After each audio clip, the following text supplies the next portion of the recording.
Good evening, ladies and gentlemen who have joined us on this Dr. Fundi channel via multiple social media platforms, Facebook, YouTube, Twitter, Instagram, and also via the Dr. Fundi website. My name is Fundi Lenyati. I'm the host on this channel. This is a channel that we use to encourage conversations, to encourage discussions on a number of current affairs issues, be they health-related issues or sometimes not health-related issues. So, but today, the topic that we are going to be focusing on is the topic of traditional male circumcisions, or what we normally refer to in the Eastern Cape as Ulwaluko. All right, so that's what we're going to be talking about today. We will look at that practice in the 21st century, but with a special focus on during the COVID-19 pandemic. Do we think it's a good idea that the ban that was put in place early in the year, should be lifted, as we are hearing from the traditional leaders in the Eastern Cape? Or do we think that the ban should actually, continue for, health reasons and saving of lives? So today I have invited a friend, a homeboy, somebody who is an immigrant to the Western Cape. Who Helen Zilemo said, these Eastern Cape immigrants, so you're one of those immigrants in the Western Cape, but originally you're from Umtata in the Eastern Cape. You are a social activist. So my guest is Mr. Lulamile Sidwaba. If I have to explain who he is and what he does, it will take the whole day. Safe to say that it's somebody that I've got great respect for. We are Facebook friends.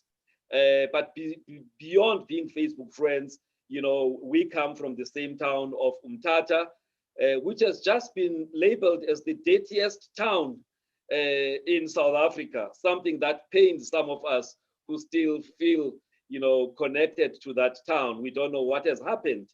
I'm in Johannesburg. I've been here for the last 24 years. He has been in Cape Town for a number of years. But we still feel connected to that town. We still feel connected to the province of the Eastern Cape. So Mr. Lulamile Sidwaba, he actually is somebody who has played a big role, in the struggles of this country. At a certain point, he was actually one of those people who were looking after the safety, of OR Tambo and other top guys like, Chris Hani, when they got to the Transkei. He was at the time working closely with, General Bantu Olomisa. So I still have a picture of him, walking next to some van that had all these people, Mandela, Chris Hani, OR Tambo, and he was there with a big thing that was ready to make sure that no damage is done to those leaders. But after 1994, he decided that, he has served what he needed to do, and he has focused on other things. He's more of a social activist. Even within Facebook, he comments a lot on a number of issues, but one thing you are always assured of is that when he puts an opinion on Facebook, it's a well thought through opinion. It's well researched, and it's almost very difficult to actually go against, his views, unless you actually have gone to do the same, to research on the subject and speak from a point, of being informed. So a few days ago, I think about 4 days ago, he actually wrote a post on Facebook, relating to this debate that we are having in South Africa today. about whether there must be the lifting of the ban on traditional male circumcisions or not. So that's the reason why I invited him here. However, I think we need to look at the whole Ulwaluko practice and get to then the point about COVID-19, as the last part of our discussion. I want us to look at this practice. And the reason for that is that even before COVID-19, there's been a lot of deaths of young initiates. Every winter season, every summer season, we're losing a lot of young men, who were undergoing the practice. But also, besides the young men that we are losing, through complications of botched circumcisions, we are also seeing a lot of young men who are actually experiencing what we call penile amputations, where as a result of mismanagement, poor management of the wound, at times they have a situation that we call gangrene, where part of their manhood dies, and therefore they've got partially amputated, penises. But having mentioned all of these things, I come from the Eastern Cape. I went through the practice, and I'm sure Mr. Lulamile Sidwaba as well went through the practice. But we also, believe that there's certain changes that could be put in place to make sure that all of those deaths or amputations can actually be averted. So, Pralush, welcome Yes. to the Fundi channel. Yes, thank you very much, and thank you to the viewers and listeners. Right, lovely, lovely. Pralush, we are talking about something that is very, very close to the people. I'm going to talk about the Eastern Cape specifically, but initiations and initiation schools don't only happen in the Eastern Cape. Yes. In Limpopo, you've got, the practice of initiation of boys into manhood.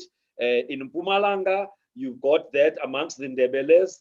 You get it amongst the Pedis. So it is not something that is unique or only happens in the Eastern Cape or Western Cape. However, most of our discussion is going to focus around the Eastern Cape and to some extent the Western Cape, because the people who are in the Western Cape, most of them, they've got connections in the Eastern Cape, and therefore it is relevant to also include them in the discussion.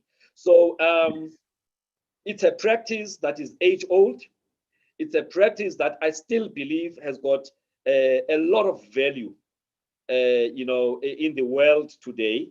However, like all practices, from time to time, it needs to be reviewed and be modernized. That's my view. So in having this discussion, I'm not in any way, saying this is something that must be done away with. However, I'm putting it up front. It's a traditional practice that I'm very proud of. However, there are things that are not going right that I believe could actually be stopped if all the stakeholders could actually work together and make sure that those preventable deaths or amputations are actually averted. So, Pralush, can you just tell us the significance of Ulwaluko? As a man who comes from the Eastern Cape, as somebody who went through the practice, and as somebody I'm sure who will ensure that his medical student son also goes through it if he has not already gone through it. Doc, good question. I'm glad that we're starting there, because in most cases, we tend to lose the context of the whole practice of Ulwaluko. Yes. We need to start from the premise that it is not the cutting of the foreskin, Ulwaluko. Yes. It starts from the name itself. Ulwaluko, it's the creation or the knitting of a new being from a boy to manhood. Yes. Meaning then, without having to reveal all the activities there, but it is the actual surgical part of it is that first 5 minutes on the day you arrive there. Yes. The actual Ulwaluko is the rest of that 4 weeks that you will be spending there. The lessons you will be taught, what is expected of you being a man, living the boyhood past, all the activities of being a boy and living that to a past, becoming a new person, a new being. Yes. That is what Ulwaluko is. Creating a new being, being respectful in society, being meaningful and helpful to mothers, to the elders, respectful to children, and giving lessons to those who need lessons. Those are the things that you are being taught as Owalukwayo, who's being knitted. Yes. So from what you've just said, from what you've just said, Pranush, what I'm hearing you saying is that there seems to be a lot of focus on the surgical part of the practice. Exactly. And not much is being, focused. There's not much focus on the actual initiation process. You know, so there's two parts to this thing. There is the surgical part, and there is the initiation part. All right. Indeed. And both of them have to be done in a way that will ensure that at the end of that period of about 4 weeks, sometimes more, you have a young man who is a responsible member of society. Did I get you right? Exactly. That, yes. In fact, the failures, I think it will come in your questions as you pose them. The failures are because of the misfocus of it all, which means when you did the introduction and you spoke about it, there needs to be a review. Yes. There's a tendency for many ears that listen to it and misinterpret review as being something that will be anti-developmental in our interpretation of Ulwaluko. Yes. Whereas, like all traditional rituals, they evolve. Yes. They evolve. And even human beings evolve. The health of the human beings that practiced this hundreds of years ago was different to the health of the young man today who has to go through the same process.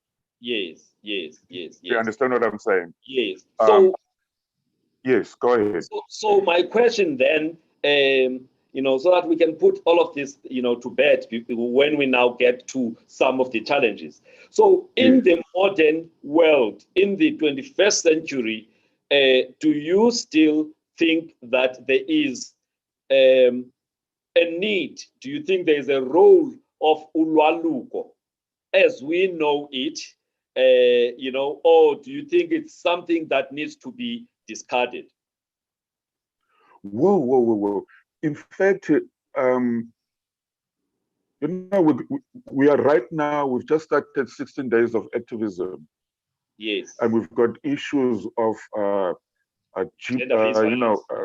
exactly. And you look at the conduct of young men. I mean, look back when we were 15, 16, 17. In fact, the level of respect we've got a society that has misconstrued political freedom. Yes. And turned that into something that gives children way too much rights without experience and elevation in terms of maturity. Yes. And patriarchal rights are being mis-exercised. In fact, even that sentence in itself is wrong, because patriarchy is there. It will not disappear. But patriarchy is supposed to be exercised to defend those who do not have the physical strength. Yes. Do you understand what I'm trying to say? So our patriarchy is supposed to defend the women, the children, and the weak. Yes. And those lessons, there is no place to give those lessons apart from phaya xa kuthiwa kuyokwaluka, where we are creating young men. Do you understand? Instead of creating young men. Exactly. Women would have intonjana, abafana would have ulwaluko, and ulwaluko, unfortunately, you find that it's become a place where people go and hide and smoke dacha and drink alcohol. Yeah, we're gonna get to that. We're gonna get to how the practice has been corrupted. But I just wanted us to just look at and say, does it still have a place in 2020? It has a very big role. It has, in fact, we need it more now than ever before. Yes, indeed. Yes. All right. So it is an age-old practice. It was meant to ensure a proper transition from boyhood to manhood. Yes. There was the small part of it, which was the surgical part, and there was the big part of it, which is the initiation process. A process, during which people are coached, people are mentored on what it means to become a man in society. And that includes the protection of the vulnerable, women, children, and sometimes even people who are mentally, disabled, who they don't have the capacity to look after their own affairs. Now, if that was the case, Pralush, why, why are we seeing that the products of this process, and here I'm not saying every product, but some of the people who go through this process of Ulwaluko, instead of coming out as better human beings and members of society, some of them are now coming out and being a menace to society. What do you think is that? And I just want to be clear, it's not the majority of people. The majority of people who go through the practice, they actually become responsible members of society. However, there is a growing percentage of young men who, when they come out, they become the opposite of what they were expected to be. And my question to you is, why do you think it is like that? I'm going to be brief but direct. Yes. Historically, young men who used to be approaching the age of initiation used to be around about age 19 and 20, 21. Only they would be given a responsibility in the old days. And in those days, we lived, the economy was livestock and crops. So they would be given 6 months to go and fatten cattle of their village. So it would be boys, young boys of the same age. And to achieve being selected to go for initiation dependent on their performance on that 6 month task they were sent out to perform. As years went by, and in our age as well, when we were in high school, we were already being given, without being aware, we were given certain responsibilities. If there was a car, all of a sudden you were washing a car and you were being sent with a car without even, to go to the shops quickly. You are given certain responsibilities that are beyond your age without being alerted. And all of a sudden you are being sent to your neighbor's house to go and help with their painting or whatever they're doing. You are given tasks that are above you that you are not used to. Simply because if you perform well within your society, and a young man who's not helpful within his society, but if their parents can afford to send him to the bush, do you understand what I'm saying? Because he's of no use to society. Do you understand what I'm getting? Now, it differs now. And then you must also remember, when we went to the bush, the Yes. only elders who had access to the bush are your family, and if it's not your family, it's people of meaning or people who have achieved something in society. Either it's learned people or business people, people who can be of positive influence to you, Yes. so that they contribute to teaching you while you are up there. Yes. But today, any drunkard has access. Anybody who can sing, it's become a place where people don't want to be at home. They go and hide, and then they go and there's no lesson. It's just spending time there and drinking. Yes. Yes. So Yes.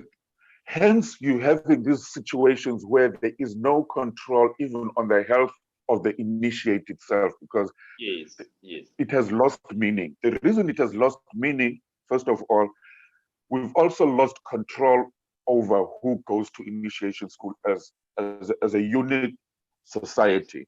Remember, Yes. this is a ritual that is supposed to be controlled by your headman, and then above him the chief, and then it's reported the list of initiates of that village is known from headman, chief to the king, Yes. so that everybody knows whose sons are going to the village, and they are Yes. all of the same age. Yes. Yes. Unfortunately, today you've got 12-year-olds going there because the fathers no longer have a say because they've been retrenched. Or mama banemigalelo, and they have a say and bafuna ukugalelelwa kulo nyaka. All right. That's a sad story about it. So what you are saying, Pralush, is that the custodians of this traditional practice, being the traditional leaders, Yes. all the way from the headman, at a small locality to the king, Yes. actually are supposed to be overseers of this sacred, traditional practice, to make sure that Exactly. practiced in the way it was meant to be practiced, and so that the products of the process are actually products that are people who will add value to society rather than people who will become a menace to society. That's what I hear you doing. So in that case, exactly. Then, do you think, as we speak now, obviously not everybody is in rural areas. I'm thinking of somebody in Tanzania or somebody who is in, Nelson Mandela Bay, KwaZakele, Motherwell, New Bright, KwaMaxaki, KwaDwesi, or KwaLanga, or Khayelitsha in Cape Town. Now, those people, there are no chiefs there. They are in an urban or peri-urban environment. Now, what happens to those people? The strangest part of all is that all the deaths are happening where they should not be happening, in the rural areas. Yes. Because you don't hear of deaths in Tanzania, PPE, Nagwalang. Yes. And the reason for that is because those are people who, whether intentionally or unintentionally, they have evolved even in the treatment of the wound itself. Yes. Do you understand what I'm getting to? Yes.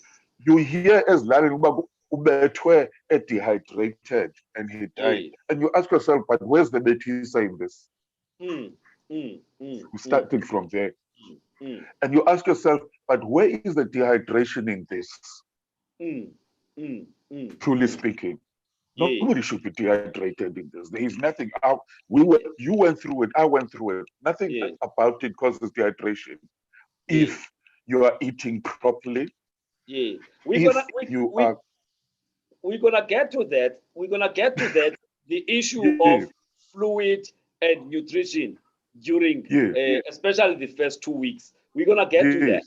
Yeah, but let me ask. So, but we also, do you think the traditional leaders are playing the role they should be playing in ensuring that this practice is not corrupted? We hear of illegal initiation schools, and things like that. Boys who are abducted to go and undergo this practice.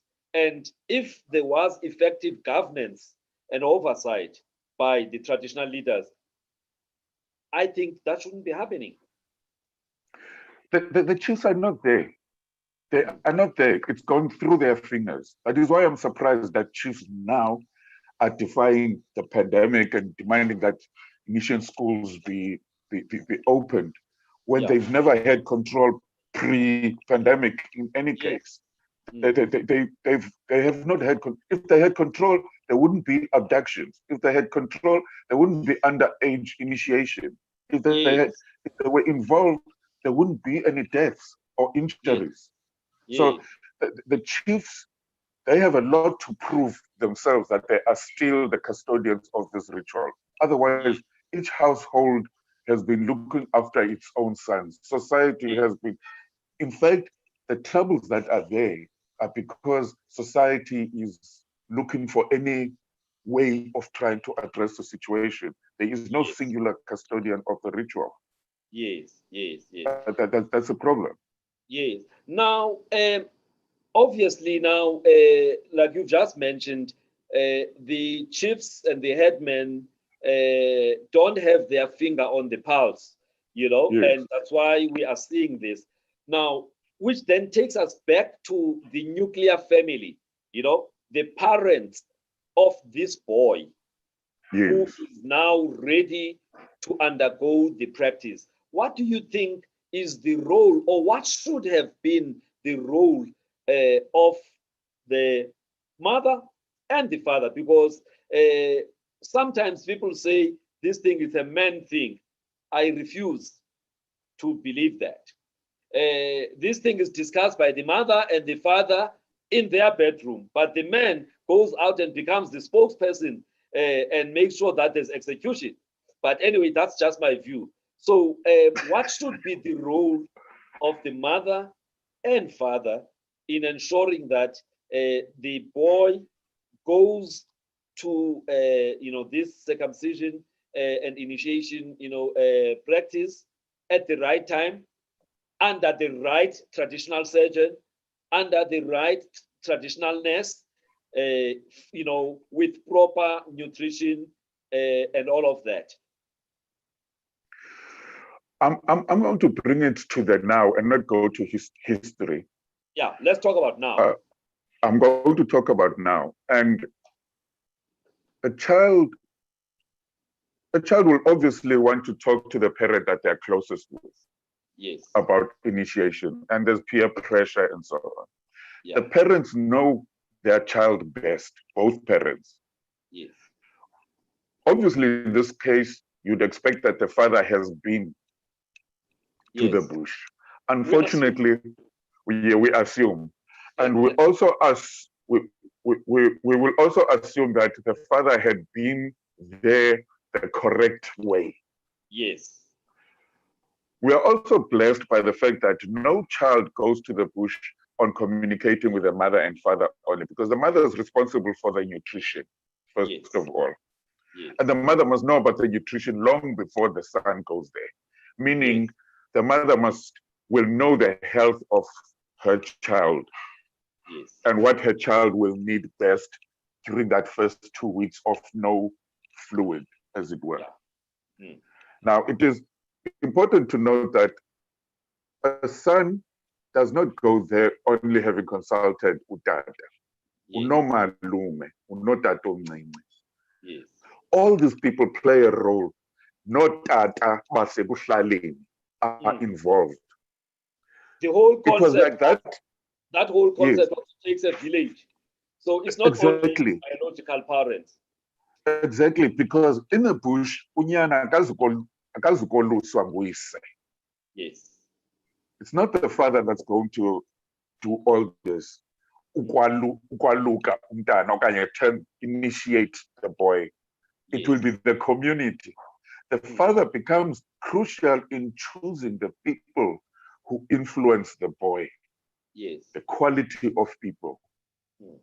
But other than that, the father does not have total control. The father is there to protect his son from anything that may be negative. But the boy is groomed and initiated by the society that is involved. Because I know sometimes, you know, the father or uncle would take leave from a goal, you know, to go and, you know, oversee this whole process, working with obviously members of the community, so that they oversee it from that surgical process, the traditional surgeon, and also ikangata, the traditional nurse. Is it somebody that actually they approve of, who is responsible, will put the interest of this young man, you know, first before anything else, so that he is able to come back after the process with all of his, you know, body, you know, bodily functions working well, and obviously alive. Yes, exactly. I mean, it was the same with me. My father was there that first week. He took leave from work and he was there that first week. I did the same with my son, because I needed to make sure that those crucial moments I am there and I'm watching Ikankata doing his work properly. And there's other uncles there as well to be that extra eye, so that they are able to see what I might not see. So that that critical period, that first week, it's done, then I go away. And I come back again on the first week of the second phase, which is your Ulwaluko, the theories, the lessons that are being done, to make sure that he's being taught exactly how I would want my son to represent himself in society and represent my family, the clan, and everybody else. That is what Ulwaluko is. The surgical part is but just a surgical part, nothing else. Nothing else. But so, that's the part. That's the part that gets us, you know, to the media. But now we also know that not every child has a dad present when they reach that period, you know, from around 16, 17, 18 to about 20, you know.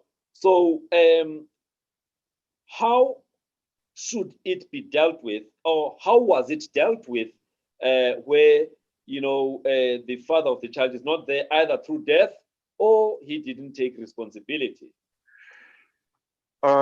Doc, before you go to the mountain, kuba kumbeleko. Yes.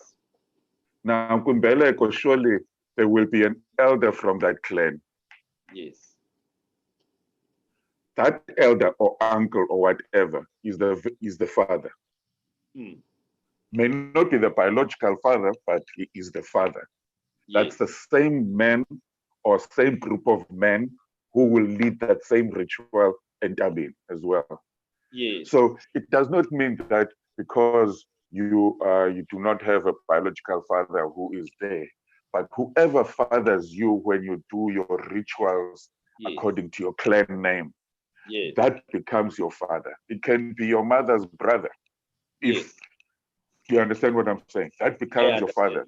So he plays that same role at the bush as well as your biological father. Yes. So, so what you are saying is, no child should actually, you know, go through a situation where there is no male father figure, you know, who plays the role that would have been played by a biological father if that biological father was there. It shouldn't be. If the uncles are there or other people from the same clan who were there when the child was actually, you know, introduced to, I'll call them the underground crew, you know, the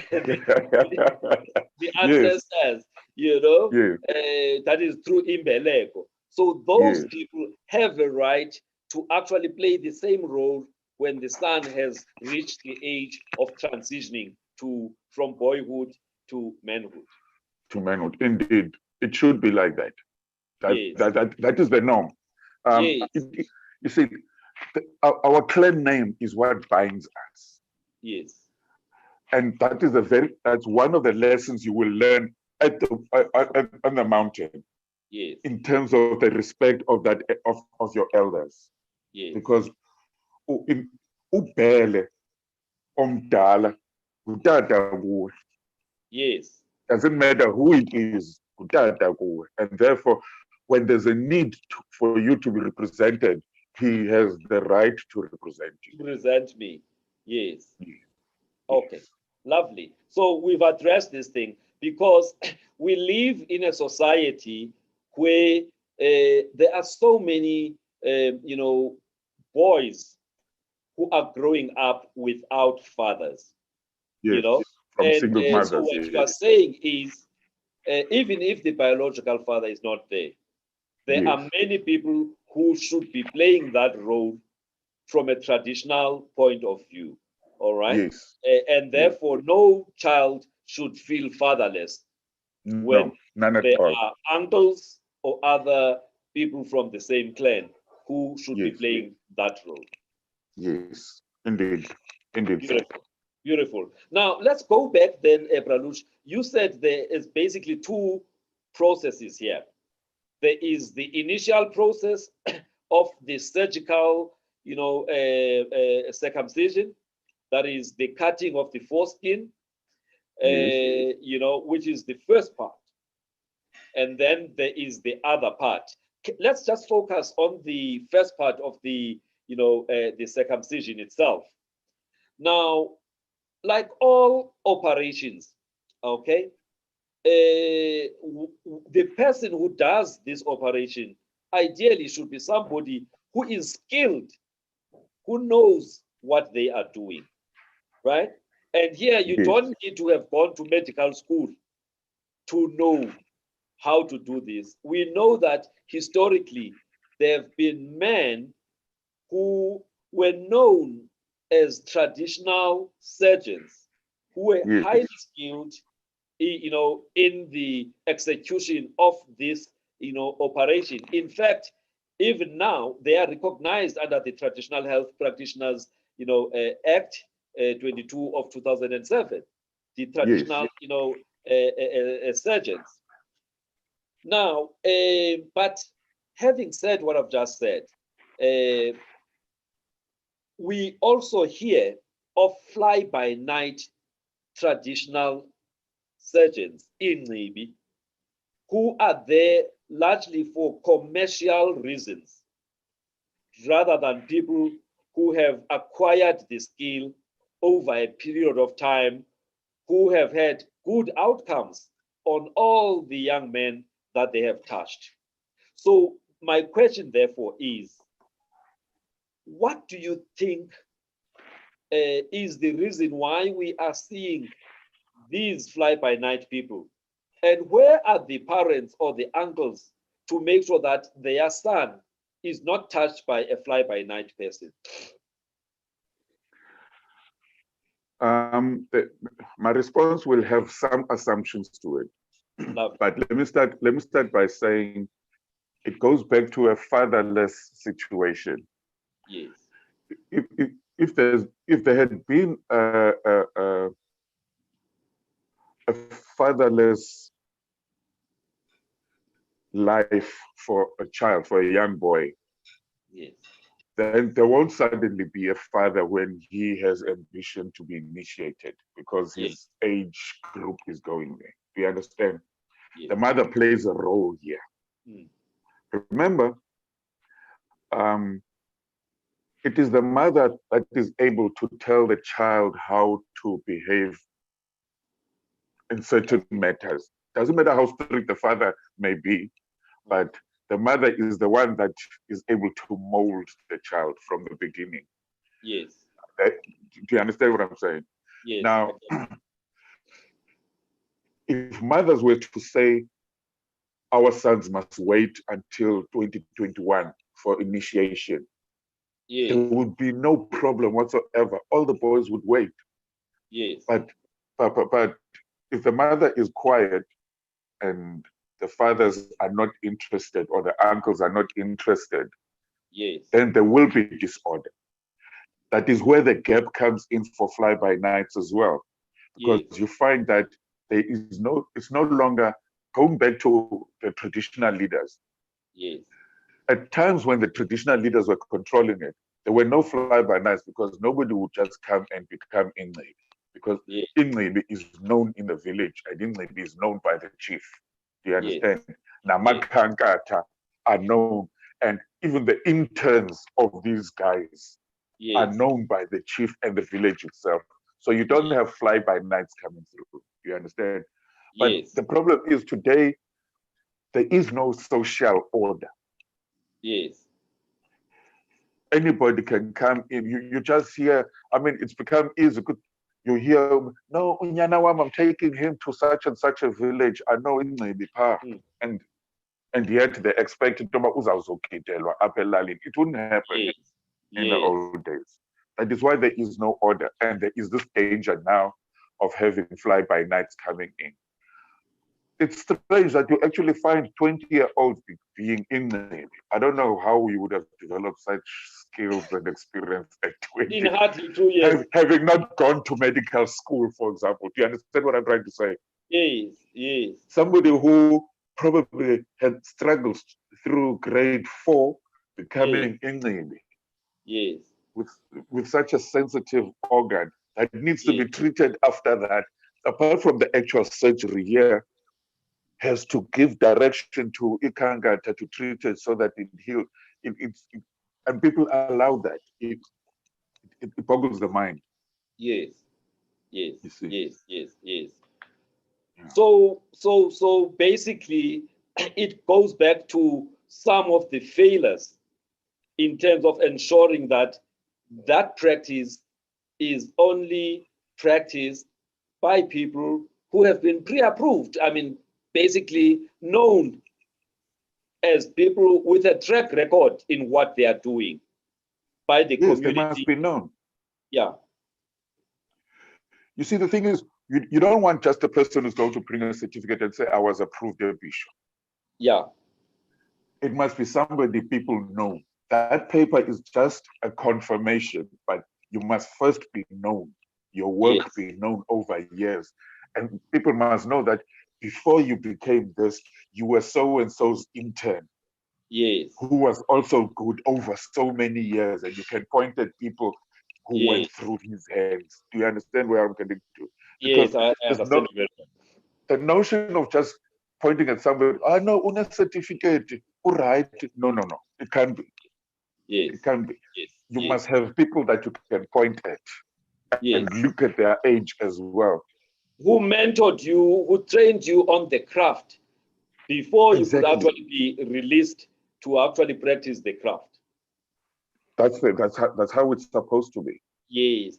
Now, okay. So basically, therefore, it puts pressure on the parents to make sure that they are involved in the choice of the right Ingcibi traditional surgeon and the right traditional nurse, which is Ikangata, for the sake of the health of their son.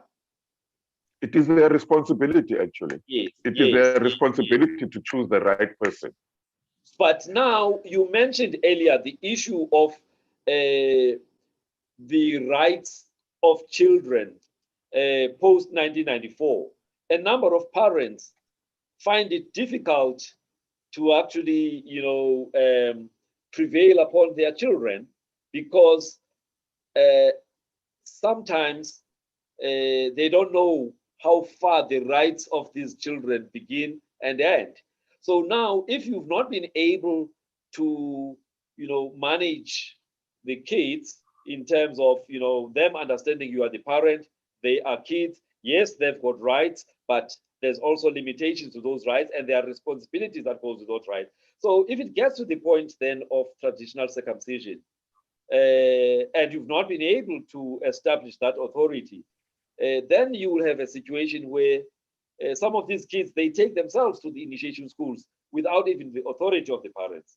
The parent gets to be told that, the young man just went and joined a group of friends and they've gone through the practice. Doc, I think there it's an issue of discipline and the relationship between the parents and the child.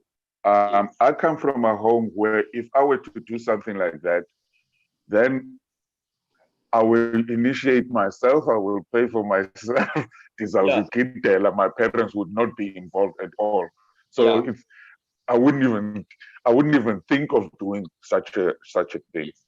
Yes. So in essence, children who run away and go and do it, they do it because they know their parents will succumb when they're already there. But if the Yes. parent were to be clear about such things and say, Yeah. if you go and do it yourself without my contribution and my control over it, Yes. then they would also withdraw. The rights of children has not taken away authority of parents over their children's Over health. their kids. Yes. Do you Yes. Yes. understand? So Yes. I don't think any parent needs to blame anybody else Yeah. when they lose control over their children. Because, Yes. Yes. yeah, let me just leave it at that. Yes. Yeah. Let's leave it there. Now, Yeah. as I was preparing for this, discussion, looking at, some of the things that go wrong. Obviously, the Yes. majority of people go through the process. They go through the process and nothing goes wrong. They come Yes. back, there's celebration, and everyone is happy that they have transitioned. But Yes. over the past few years, past 2 decades, we have been hearing of a number of boys who unfortunately never get back home. They die Yes. whilst they are there, or those who survive. They survive, but they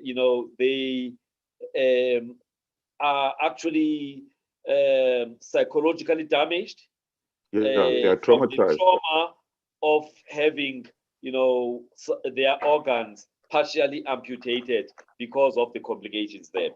So I thought, let Yes. me just look at the common complications, that have been found.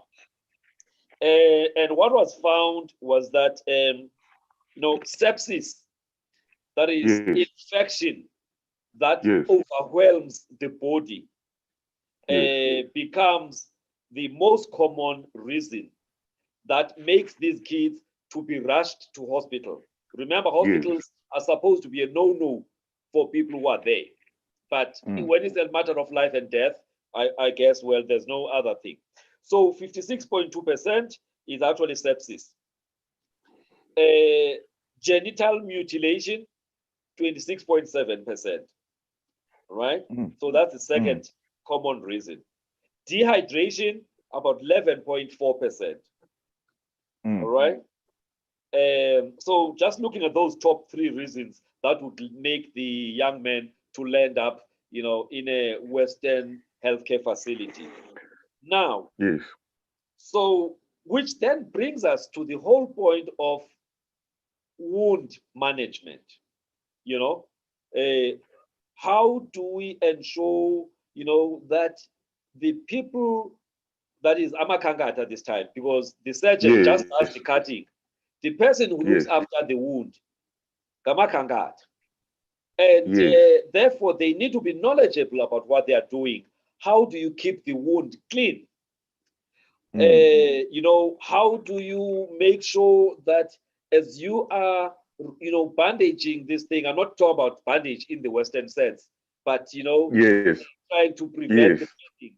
How much pressure are you supposed to apply without stopping blood supply, to the head of the penis, as you are pressing. But sometimes when somebody is punishing the young man, they tighten it.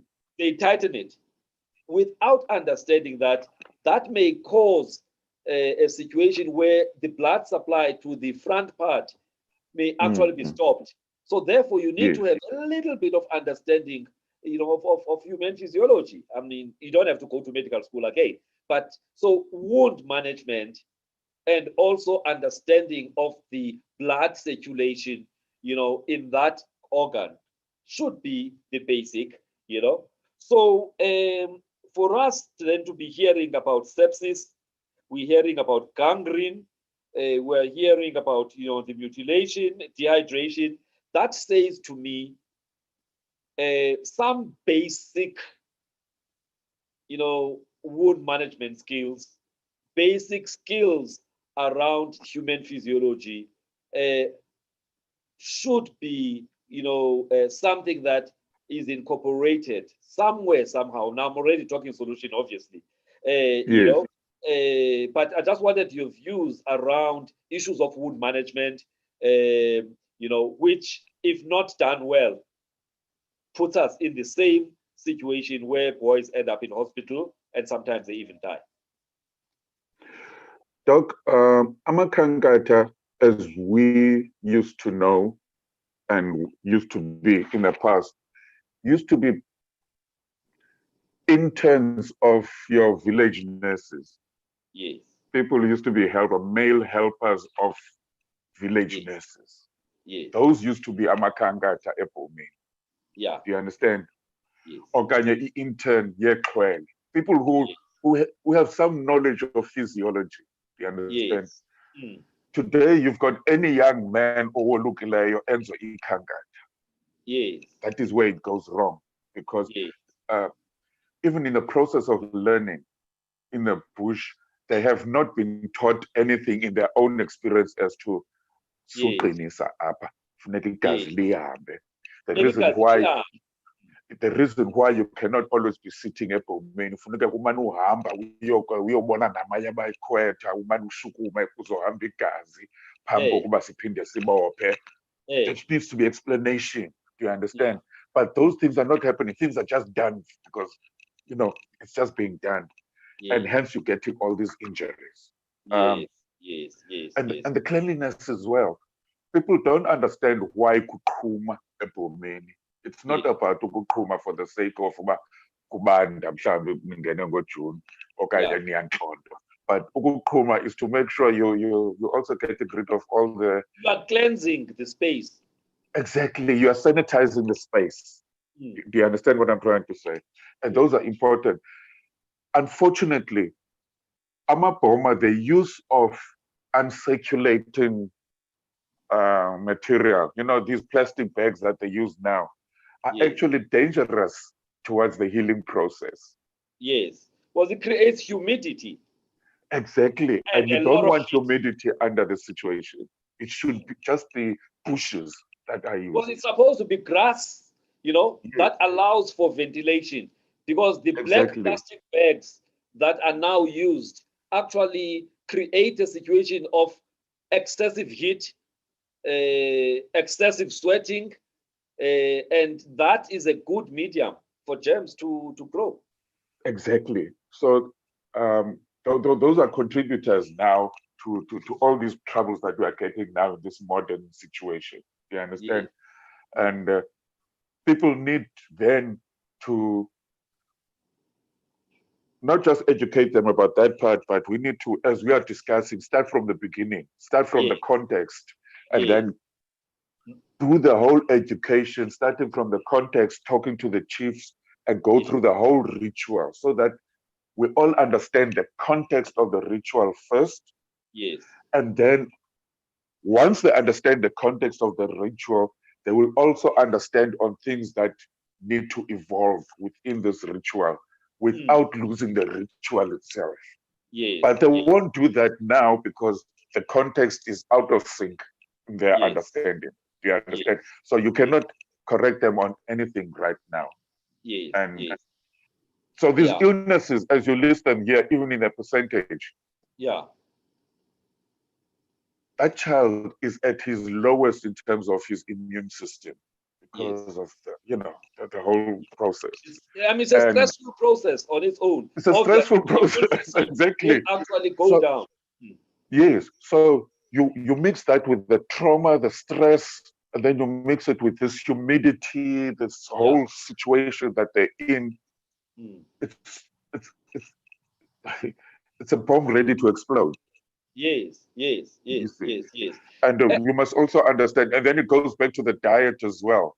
The diet that doesn't speak to the environment. Yes. Now, I want us to touch on the diet and also, the issue of hydration. Of fluids. Now, that first 7 days, fluids are actually restricted, right? Yes. And I understand the reason why. I mean, I'm sure you understand. Maybe you'll say, Yes. why? Yes. I mean, it's really about minimizing things that will make sure that, you've got a lot of pain, because when you go and pass urine, you experience pain. So I Exactly. think the idea of limiting fluids is partly for that. Yes. However, in the context of climate change and the high temperatures that we now have around summer, then that creates a problem, because there's excessive sweating, especially within these amapoma that are not Yes. made in the way that they used to be. Therefore, Mm. excessive heat. So these Yes. boys, they then uh, become dehydrated within a few Mm. days of being there. And therefore, Yes. one is to then say that thing of restriction of water, should we not revisit that? Because times have changed.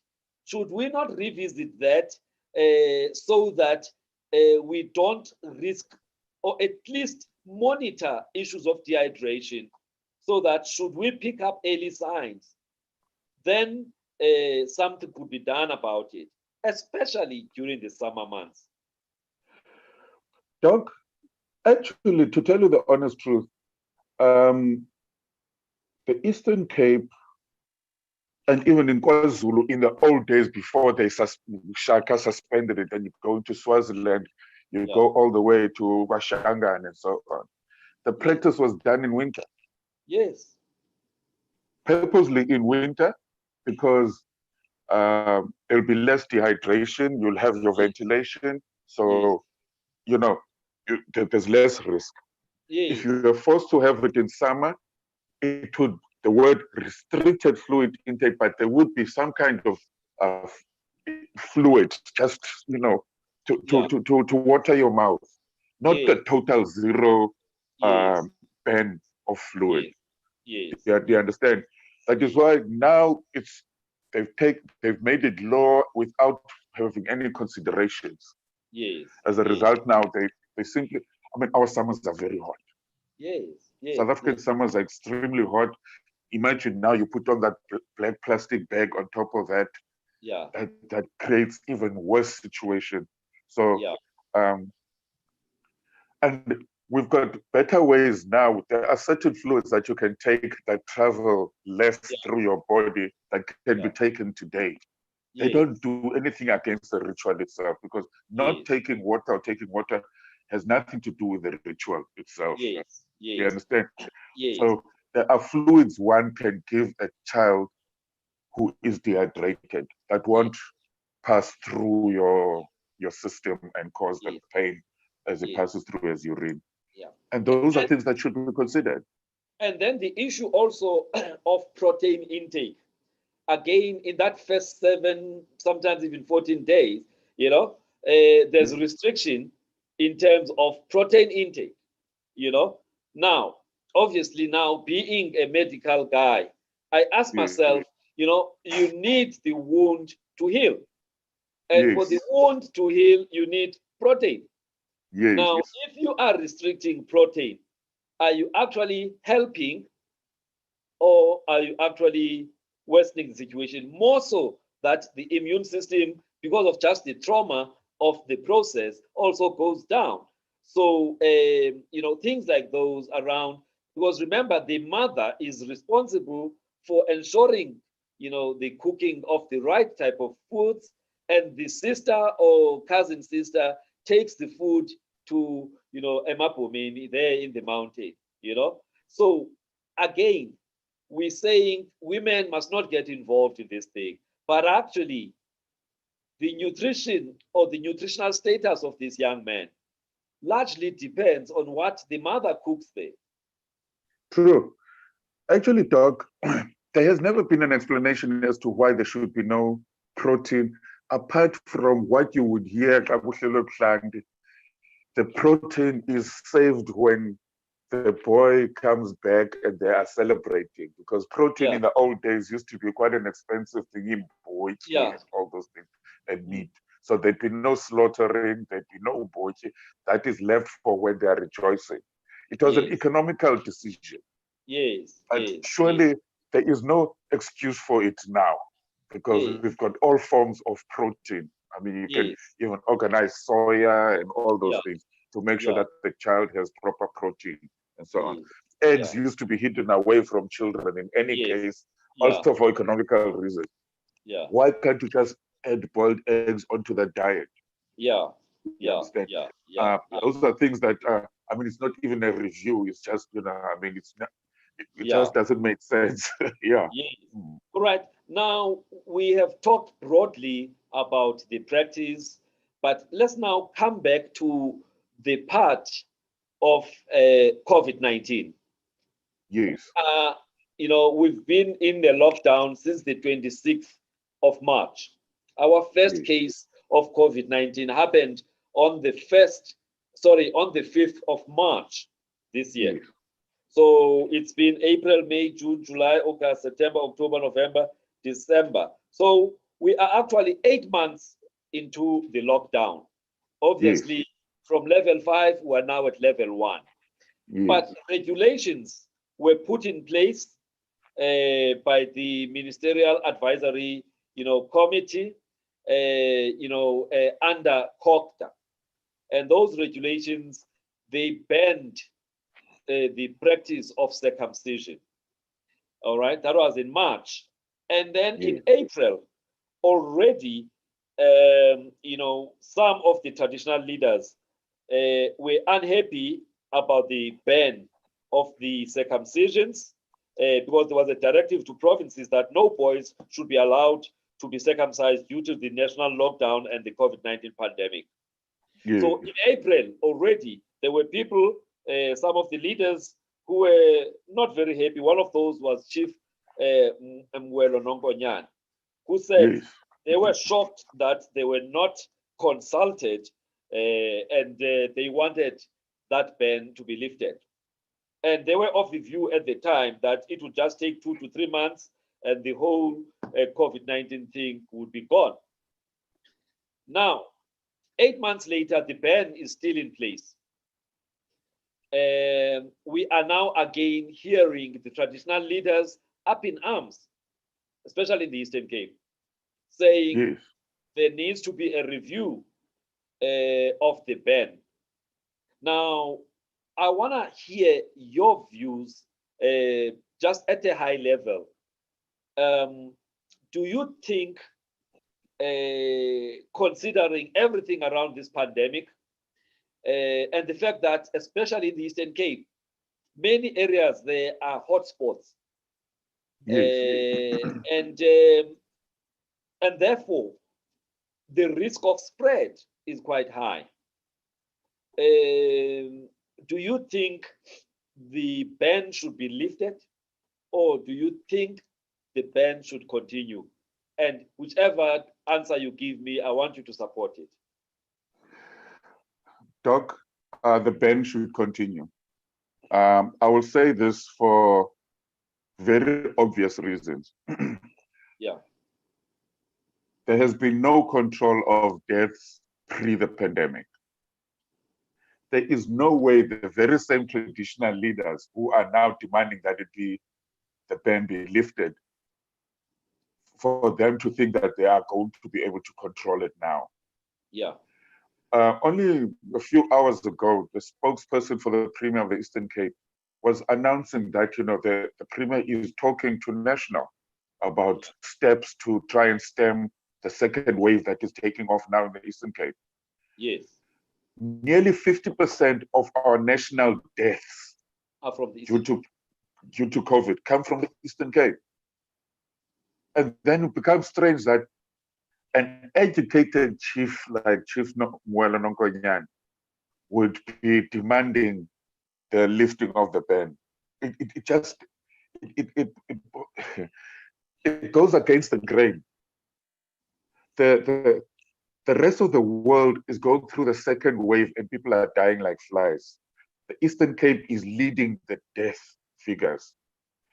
Our initiation schools in the Eastern Cape have been out of control for the last 15, 20 years in any case. Now we've got added threat to our sons. It cannot be. We can afford to wait for the next season, which is June 2021. The academic year is already, the academic calendar is already out there. There's 4 weeks in June that can be utilized for that. Surely they can wait. Those who are supposed to have gone in this June can go in next year, June. Yes. They can afford to do that. And there we have some guarantee of our boys returning. Yes. Right now, if they go now in December, the first phase, who controls those people? And there's alcohol involved. Mm. And then at the end, there's alcohol involved again. Who's controlled all these people who've been going in and out that we have not been able to control for the past 15, 20 years in any case, causing damage to our sons. So we cannot do this at this present moment. Unfortunately, Umpala started it off talking about not having been consulted. Yes. And normally chiefs should have been, as guardians, they should have been consulted. But I'm not surprised that government did not consult them because they have not been making their presence felt over the last 15, 20 years of this initiation crisis in any case. So that is what they should first as chiefs be addressing for themselves to get their dignity back to the ritual first. Yes. So that households would start consulting them, as was the case before, for their sons to go to initiation school. Yes. So anyone, I don't believe anybody would want to respond and send their boys to the mountain because the chiefs want this thing lifted or they are defying science against the pandemic. Yes. There's a greater chance of losing your son today, this December, than at any other moment over the past 26 years. Yes. That is all I can say now. Yes. Because you cannot sanitize Ebola from COVID. Like what you said earlier, the immune system does go down, partly because of poor nutrition, but also the stressful process on its own. And therefore, actually, they could be considered to be people who have a comorbid disorder of a weak immune system. And therefore, should they get then the virus, they are no different to somebody who's got a compromised immune system from other, reasons. And therefore, their chances of a severe, kind of illness is much higher. Very, very true, Doc. Hence, I'm saying we've got a greater chance of losing our boys this year because from that first day, you already have earned a comorbidity. Yeah. The minute they've snipped off, your immune system just drops immensely. You are traumatized. Your body is weak. Malnutrition, dehydration, everything. And now, what sanitizer is going to help you out of that situation? Because you are weak, and the people who will be accessing there are not controlled day and night. It takes one person with that virus and they pass it on. It can be the person who meets the girl or your sister who is dropping off the food a distance away. And then that virus comes through and comes into Ebola. And by the time even the symptoms start showing, it will be too late. It will be way too late. Yes. But now, again, as I was preparing for this show, I came across, a memo from the National Department of Health, dated 21 September 2020, which was coming from the Ministerial Advisory Committee on COVID-19 to Minister Mkhize, Minister of Health. And there were recommendations made by the MAC, Ministerial Advisory Committee. And they were saying traditional initiation schools should be reopened for male circumcision under level 1. However, there were conditions. They said only when stringent precautions are in place and have been checked for compliance. So yeah, that's what they say. The first recommendation here is traditional initiation schools should be reopened for male circumcision under level 1 only when stringent precautions are in place and have been checked for compliance. And they were saying it may need 2 to 3 months, for the right procedures to be in place. That is at an initiation school. And Yes. then they actually then went further to actually mention what should be in place, but the burden is being put on those who are running the schools to ensure compliance, and that there must be local initiation forums or committees that will monitor compliance. Now, on paper, that sounds like something that may work, but I worry though, because you mentioned earlier that already there were challenges around these schools. So Yes. how are they going to then now, ensure that these things, for example, some of the precautions they made, Yes. was in maybe, and the traditional nurse are going to wear masks. That's the first thing. That then, Yes. and by the way, this is also coming from the traditional leaders in the Eastern Cape. They are saying they are putting forward these precautions. Maybe and Kankata must wear masks. There will be social distancing. There will only be 2 initiates per hut. There will be no sanitizers because sanitizers have got 70% alcohol. Instead, they will use water and soap. There will be no visitors to the initiation schools.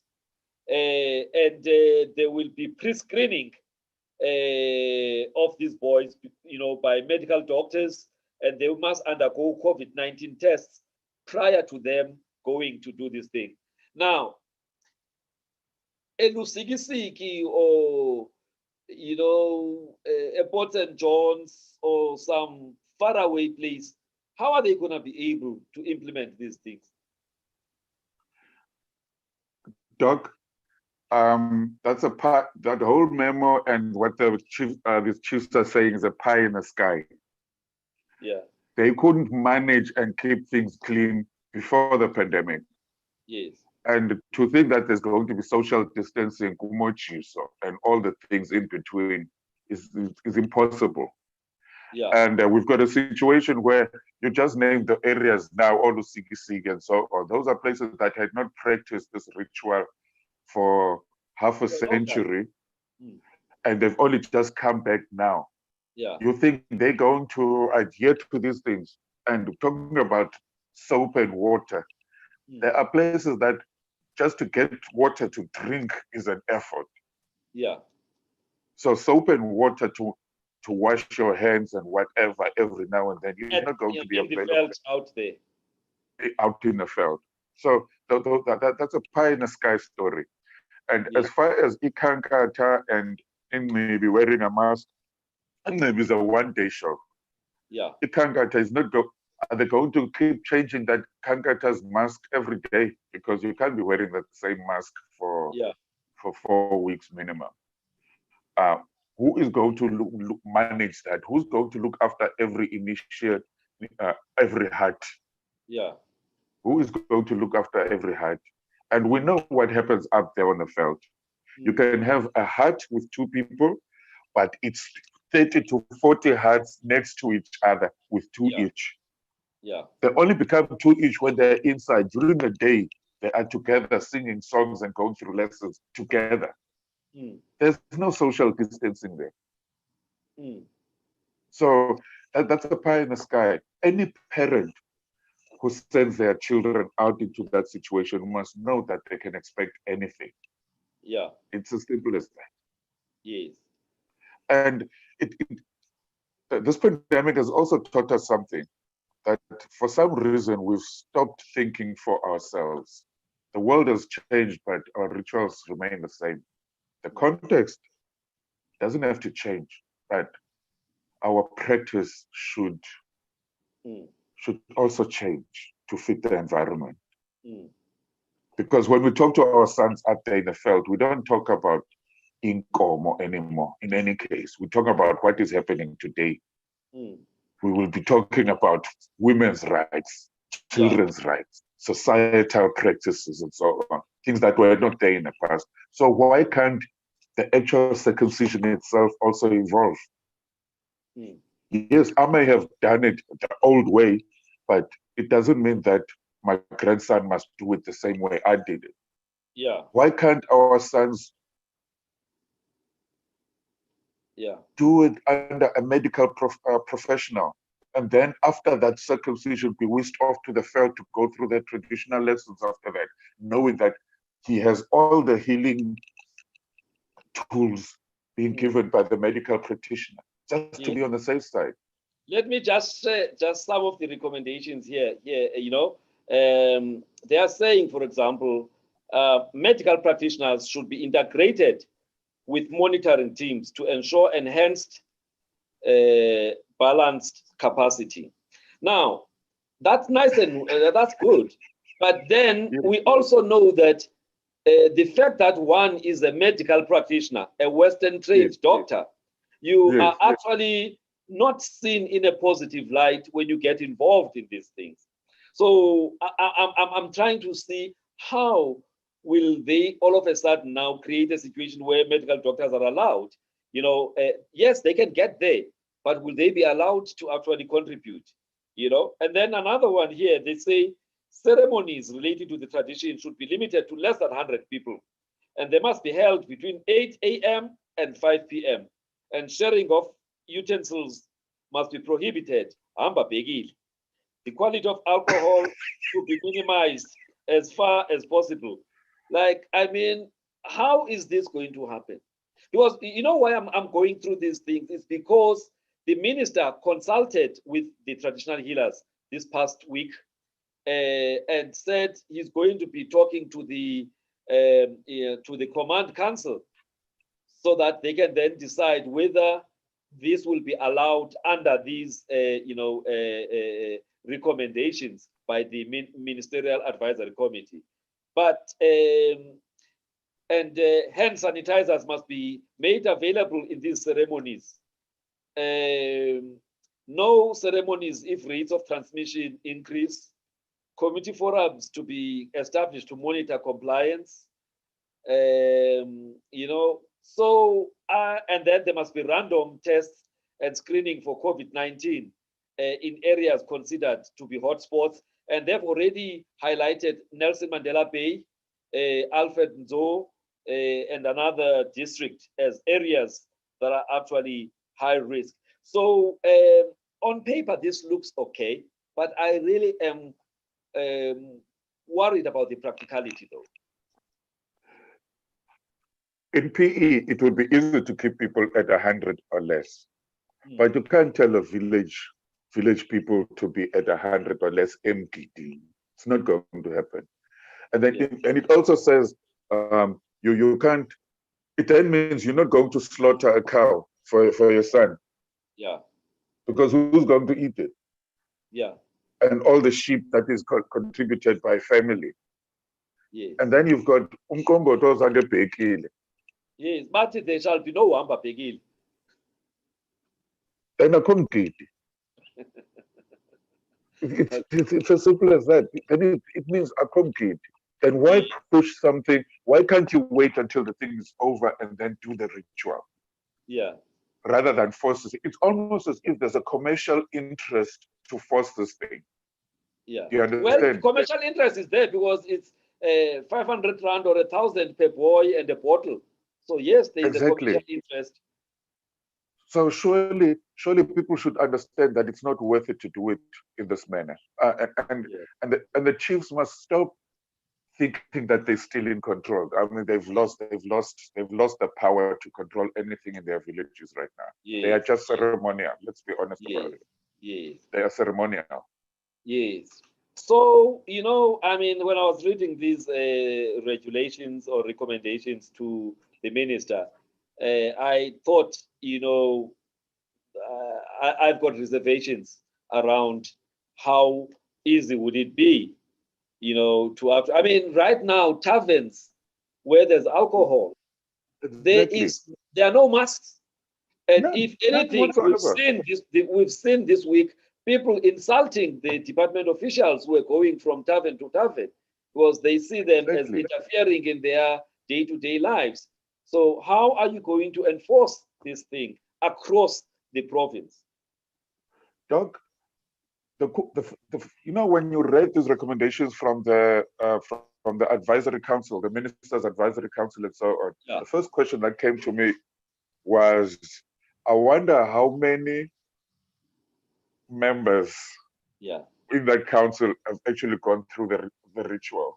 Well, it is signed by the chairperson, Prof. Abdul Karim, but I'm assuming that there are members of the committee. You see, that's the thing, because understand this matter. It's they must ban it, Doc. Yeah. They must not lift the ban. That is all I can tell you, so that we know that our sons will come back. Let's wait until June next year. Yeah. Now, as we close, Pralush, is there anything else you'd like to say around this matter? If you are a parent who was contemplating ukungenisa unyana wakho this December, my advice to that parent is to sit down with your son and explain to them in depth why it is risky for them to go there. Yes. Our children are actually much more mature than we make them out to be. If you sit down with them and explain the dangers, the threat, and everything, they will understand. The ego of wanting to be there at the same time as so-and-so has no value anyway nowadays. It has lost its value. What is important is having gone through that passage and done it properly. And 1 year delay won't cause any harm. In fact, in the olden days, when a chief or the king dies, as well the king, there would be a ban, a there would be a directive suspension to of all the whole communities thing. that this thing doesn't happen, and so I can't understand why we can't then, learn from that this thing can be suspended in the greater interest, of the health of the kids. I was going to get that, Doc. I was going to say it's not the first time that isiko liyahlehiswa, because even when there's a death in the family, of course we're gonna have to put many on that season. Yeah. You understand? And akuzibakhona lo ritual iyadileya to the next time. Uba kungabhubha unini okanye uyise womfana akasangenanga. Kuqala kugqitywe kusetyenzwe yona igqitywe. Kube ngona zawungena. So to postpone it does not break anything in terms of isiko. Yes. Ubhubhane itself, the last time kwakubhubhane, Go-1918, Spanish flu. These things were suspended. Our grandfathers talked about it, that they delayed. Abanye, they were in the mines and they had come back with money to go to initiation. But so the whole thing was delayed for 2 years. Do you understand? They were delayed for 2 years. So there's always been, even during World War, the First World War and in World War II, these things were postponed. So whenever there is something that affects the nation itself, if not the family, it is postponed. So this is it is not new that this ritual is postponed. And there is very good reason for it to be postponed. Yes. So to parents, please sit down with your sons and if possible, get them to watch this conversation on YouTube. They will probably also understand the context and everything that goes with it, and they will understand why it's not such so necessary for them to take this risk, so that when they go during a joyful period, that they will get the best support from their mothers, their uncles, their sisters, everybody else, and they come back and it's a joyful period for everybody without having lost lives.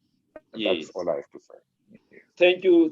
I think uyishwangathele kakuhle manfrem. Uyishwangathele kakuhle zilamkhonto limakwe. Bathi ngumgaqawe kusha. Ndiyabulela kakhulu man. Thank you for just putting your Sunday aside, 90 minutes of your valuable time just to talk about matters, because even if we go to these big towns, like I'm in Joburg or in Cape Town, we still do care about what happens, back home. For sure. So from time to time, we need to talk about these things. I was hoping that I was going to get another guest who had an alternative view, but no one came forward. But I think we have tried to have a balanced approach to this discussion, looking at the positives and the negatives, but in a balanced way, because I think, I'm also in the same, thinking like you. There will be no harm done by postponing this thing for another 6 months to winter next year. There will be vaccines by next year, certainly. So really, it's not worth it. We are already seeing too many coffins in the Eastern Cape. Families are dying. Not one member of the family, multiple members of the family. And Umpumo will be a super spreader event because of the levels of alcohol and the fact that you can't control the numbers of people who go there. This less than 100 people, I don't think it is practical. So I'm actually, in the same thought with you that it's better to postpone and do it when the time is right than to force matters, and then you have to deal with issues of COVID or deal with deaths, the ones we were seeing before COVID, during the time of COVID, and then the funerals become super spreader events. So thank you so much. And it's not the last time we invite her. Your contribution was very, very good, and I hope our viewers or listeners, they also found the discussion quite empowering. So thank you.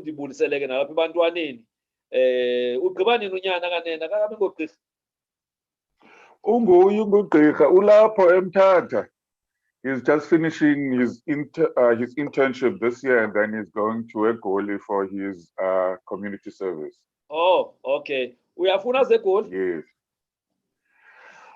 For purposes of experience, Benitani, the state ones, or Charlotte Macleke, for get exposed to it as a trauma and all those things before he goes to specialize, because he wants to specialize in plastic surgery. Wow, beautiful. Yes, so I want him to do it.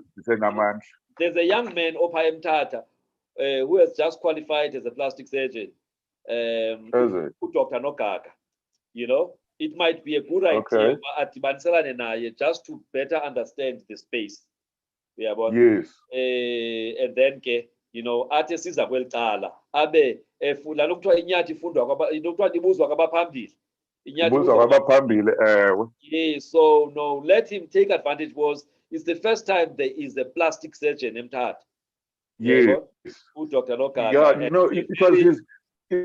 that was the reason why he went into this decided to be a doctor, because he grew up in and he saw a lot of his deformities and all those things, and he would ask, and I would explain to him that the state doesn't have used plastic surgeons, and these are things that could have been dealt with earlier on and so on. And then throughout his schooling, he ended up his nickname being Doc. And then he ended up, going to study, because his dream is to be able to, even though he has his own private practice, but to be able to contribute stateside to anyway, with NHI coming up in 2026, unless he emigrates, he's got no option. He has to be working in the public sector. And now, Yes. ngokwempilo, you are okay. You know, your dialysis program is still treating you well. Yeah, no, I'm looking well after myself. I've Beautiful. always believed that the issue of health starts with the mind. Yes. Yes. I'm a religious person, Yes. although not outwardly so, but You're I'm not a a religious fanatic. person. Yes, I'm not a fanatic. So I've got this belief that I have faith in the people who are my ancestors, the underground crew, giving me Yeah. strength, the right mind, and obviously an investigative mind. Yes. So I know the failures of my body and the strengths of my body. So I've accepted that I've got non-functional kidneys, but I know that I can still reach the average life expectancy if I Yes. look after myself a certain way. Beautiful. So that's the attitude I hold. Yes. No, man, whenever I think about you and how this issue here, dialysis is just one of those things, you've Yeah, embraced it, you talk openly about it, you yeah. sometimes talk about your experiences whilst you are there. Not Mm, many people actually do that. So keep educating us, because I might know it from a theoretical point of view, but you yes, actually living through that experience. And yes, may sir. you get, a right donor, in the near future. But in the meantime, just continue being yourself. Thank you, Belle. Thank you. It's been a pleasure being on your show. And Yes, yeah, no, I'll be available for whenever you wish me to be on. And yes, thanks to the viewers as well. Thanks a lot. yes. Enkosi kakhulu. Thank you to everybody who joined us. We appreciate your time. We were supposed to take 1 hour. We went over by about 30 minutes, but I hope you have derived value. There will be a YouTube video that will be available under the Dr. Fundi. So if you go to YouTube and just say Dr. Fundi videos, you will then find a recording of this video, and you can share it with whoever that has got an interest on this subject. Thank you very much. Till next time.